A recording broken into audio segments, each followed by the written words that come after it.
What's up, world? I am the Swamee, and tonight I'm gonna be doing a quick reaction piece to episode 5 of Game of Thrones, which just aired. Spoiler alert: there are gonna be some spoilers. So if you haven't seen the episode, this is your warning. Proceed from here at your own peril. Now, not really gonna do a breakdown. This is just quick thoughts. First, I thought this was gonna be the last episode, so when they cut to black, I was like, "Oh hell no!" I thought they were gonna pull a Sopranos on us, but they didn't. Whew. Nonetheless, I thought the episode started off a little bit slow, but they had to do it because they have to set up a couple things for the last episode, particularly with the characters, particularly with Daenerys. So they set up basically what was gonna happen to, I forgot his name. I'm horrible with names. So I come up with little monikers, AKAs. I know I'm not the only one. You do that too. So Mr. Clean, the Birdman, it was clear he was going to go. And I wasn't surprised that he did. He wasn't really down from the beginning. He was more of a neutral character. And when you talk reckless, homie, it's going to get back to the big boss. And she's not in the mood for that right now. Now is not the right time. You got to know when to pick your battles. He should have known better. See, he's been around. He should know this. Place and time for everything. She's not really trying to deal with that right now. She's not going to process that objectively. And she was like, Dracarys, barbecue chicken. I was like, oh, that's kind of foul. That's cold. But I didn't really feel sympathy. I was, oh, well, he got to go that way. He should have known better. It was kind of messed up, though, that Tyron, I think I'm pronouncing that name right, little man, was like, oh, by the way, bro, it was me. And then he was like, well, thank you. Yeah, he'd gotten a slap for that. But nonetheless, he departs and we move on. That pretty much shows, in my opinion, the fall of the Mother of Dragons, the Breaker of Chains, Khaleesi, and the rise of what is probably going to be the Mad Queen. And hint, the white hair tells the story, doesn't it? Daddy's little girl is kind of taken after her father, hasn't she? So we'll see what happens. But then again, you can't really blame her because as soon as she came by, or as soon as she came up to the north, she was getting ice grills. She was getting the real treatment from all the Stark women.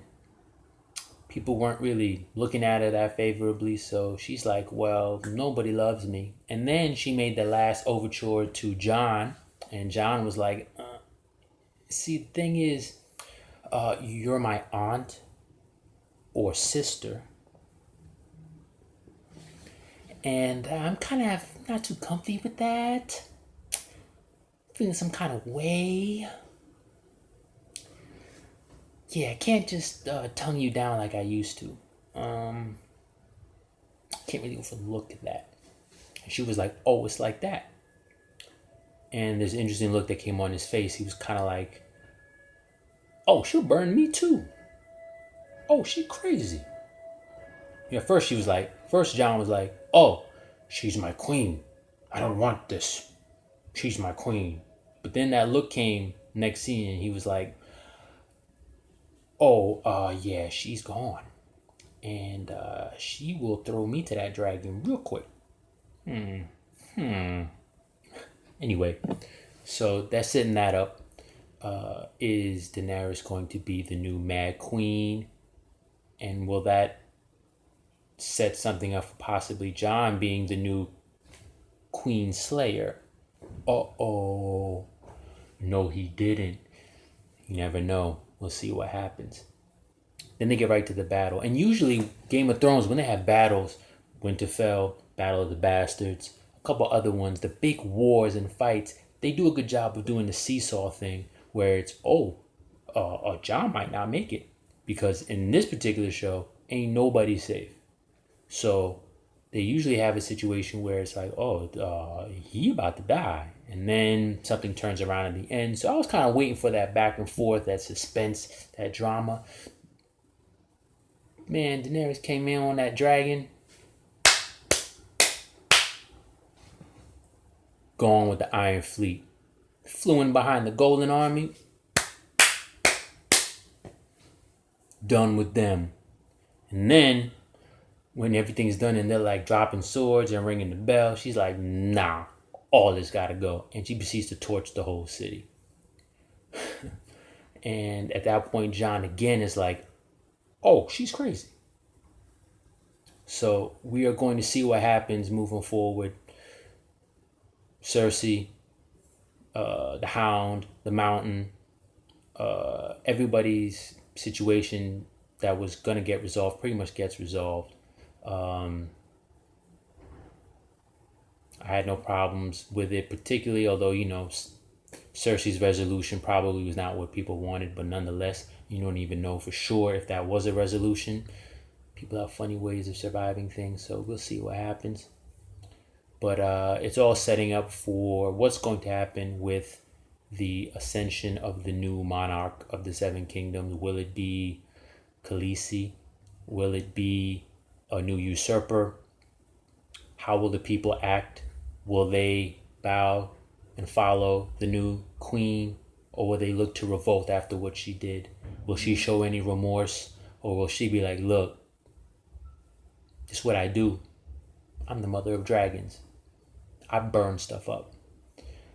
Will Jon confront or submit and stay with a bent knee? I don't know, but I'm going to check in next week to find out, and I'm pretty sure you will too. So let's see what happens, shall we? As I'm sure we and everybody else will be doing at the same time. So there we go. It's all set up. Let's see how they close this thing up. Let's see how they tie up that ribbon. That being said, I'm out.